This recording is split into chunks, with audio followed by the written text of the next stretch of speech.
Welcome! Today I'm going to show you half guard basics on how to improve your position. Study the video closely and practice it. If you have any questions, feel free to comment any feedback. I'm going to try to answer all of it as quickly as I can. The half guard is a very common position and it's especially valuable if you're shorter, smaller, lighter than your opponent, or maybe older than your opponent and don't want to get crushed anymore.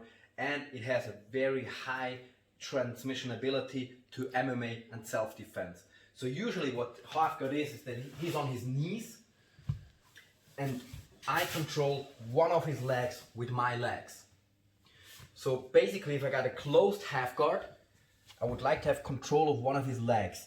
And to me, in the basics, I would like to have the outside leg step over to the inside. And instead of just holding, I like to make a lockdown a little so that inside leg comes over the foot of the outside leg and hooks under his leg. So now I can straighten my legs to have better control over his leg. You see, like this.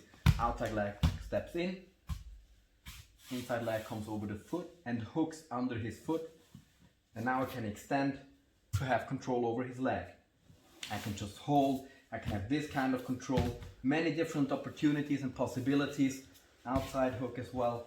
But this one is what I prefer for the basics. And as well for the basics is he will have an underhook. An underhook, like so. So I got one leg, but he has control of this arm. I got an underhook here, and I will need to improve my position. So my advantages are that he cannot submit me. He would need to improve his position. He cannot punch me, and I have much more movability than in a closed guard. If I would be in a closed guard, then I can't really move, I can't really bridge. So my leg movability is limited to the bottom. And in half guard, because one leg is free, I have much more movability. So the number one technique that I will try is that he has an underhook, right? And I will try to bridge him to the far side, like so. So I just whizzer in, I hook in, I rotate my hip inside, plant my outside foot to the floor and my inside foot to the floor, lift him up and bridge. Like so. Let me show you that again. Control, bridge, side mount. Greatest improvement in position with the littlest input. Control the elbow, place the foot, and now my inside leg, my right one in this case, I pull it close. Did you see what happens? Now he's sitting on my inside leg. His weight, his hip is on my inside leg. So it's a lot easier for me now to push to this side and make him fall and to help with the arm. And as soon as he falls, I will stay here and I will pull out my inside leg. If I don't, I'm landing in his half guard. I don't want that. I push him off, step back, and I sneak in my right leg, like so. And now I'm in top side mount. So now the game starts, because that will not be that easy. As soon as he feels I would want to bridge, he will post his right arm to make it more, now it's not posting, so the right arm needs to post. Yeah, now I can't bridge, right? But because I can't bridge, because he's posting, that means he's opening, so I take the underhook. Okay, when I got the underhook, I take the back. So let me show you that again. Either he's narrow, when he is narrow, like now, I can bridge. If he wants to stop me from bridging, then he needs to increase the width of his base. Now his base is a lot wider. The more he posts, the better he can protect against the bridge. And I will just sneak in my hand. I will form a spare hand and go around the shoulder and push through. Might take a bit, but it works. So I get the underhook, I hold the top of his shoulder. Now I rotate to my right side, like so. I personally change the leg control now. Inside leg comes to the outside leg hooks around, like so. Get good control.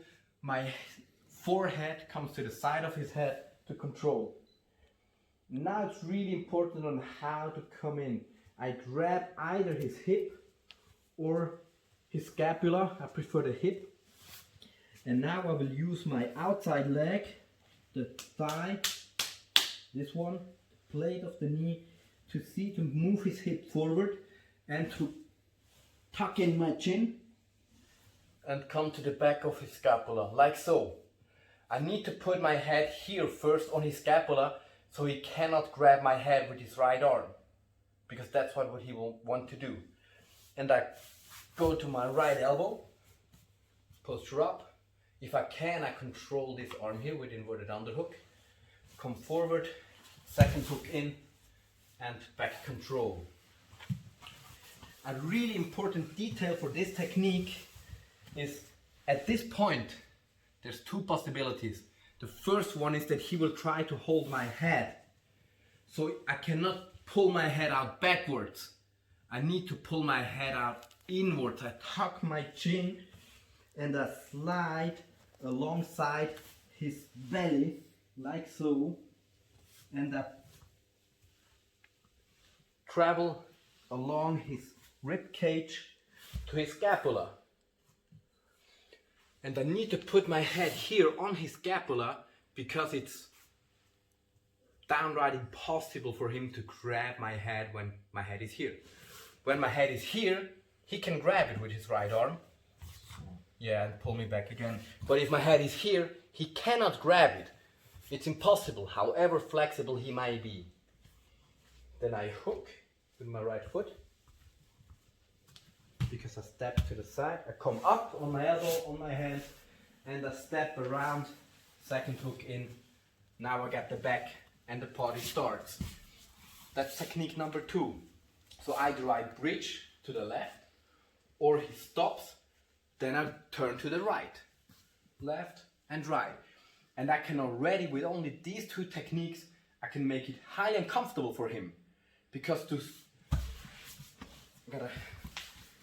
first he's got an underhook, right? I want to bridge, he wants to stop me from bridging.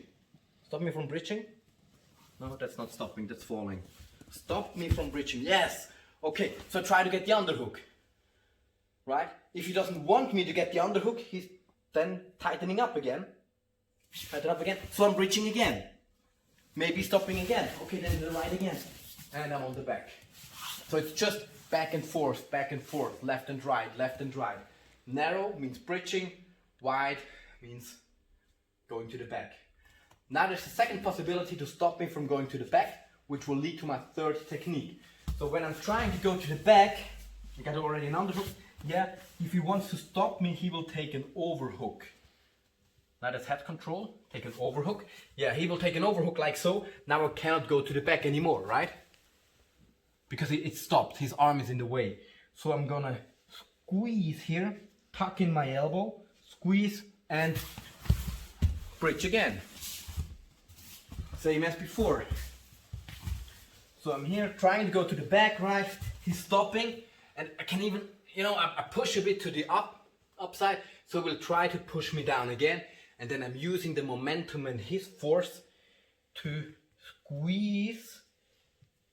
See, I squeeze my left elbow to my chest to squeeze his arm in.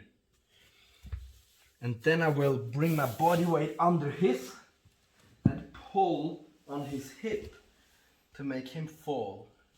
I can support his movement with coming here or pushing here or grabbing the leg. Whatever I want to, there's a myriad of possibilities. And the beautiful thing, that's number 3, the beautiful thing is again, that, so I'm here, right? I want to bridge, he wants to stop. I take the underhook, I want to go to the back. He wants to stop again. So I want to make him fall. And now if he wants to stop that one again, he needs to post. Now he's posting and I'm pulling weight onto his hand.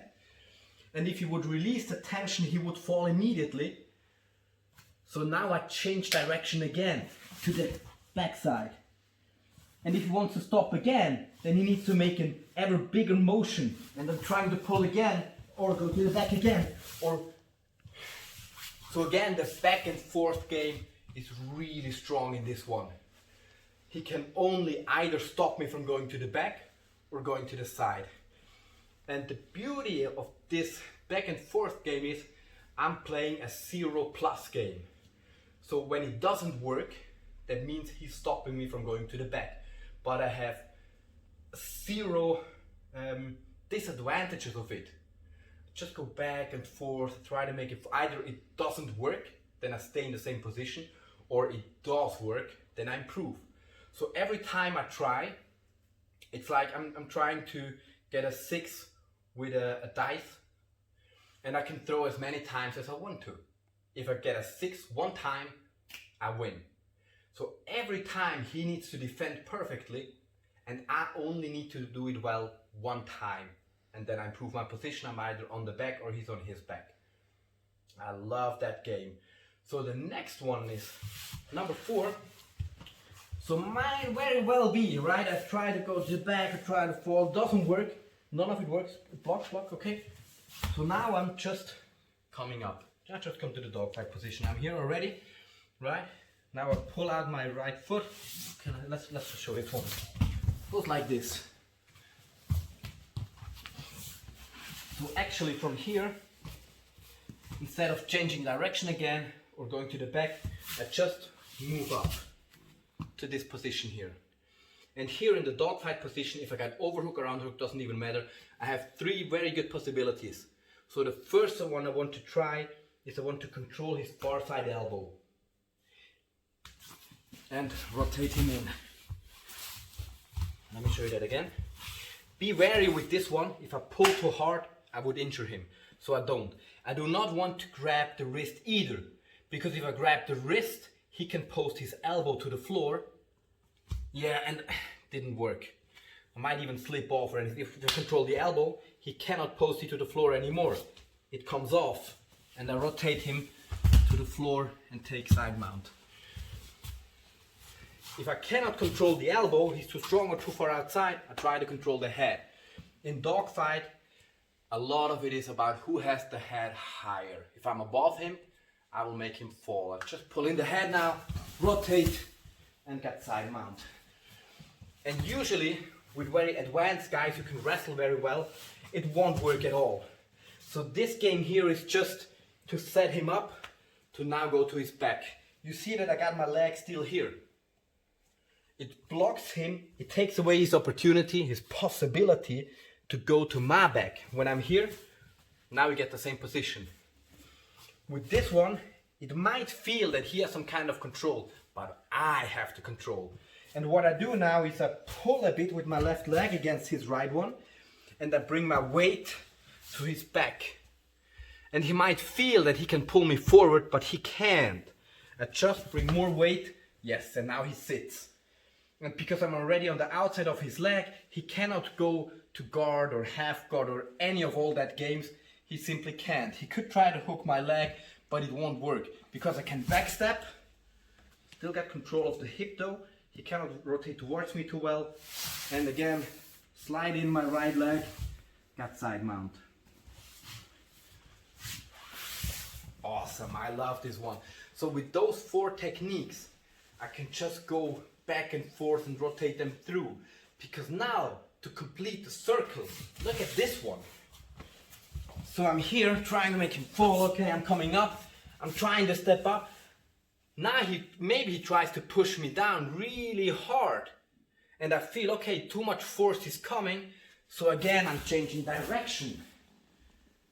And again, I'm offering him 2 opportunities. It's a dilemma. Either he falls, or if he does not want to fall, then he's making a lot of weight, and I take the back.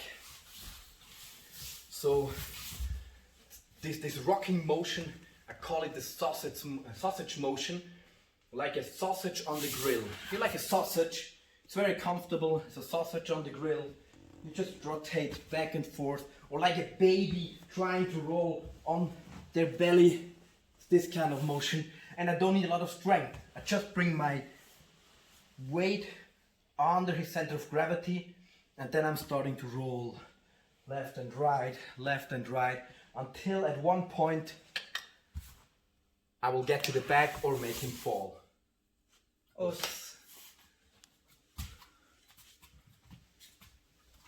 Now you know it, time to practice. To support, kindly comment and find all social media information in the info box.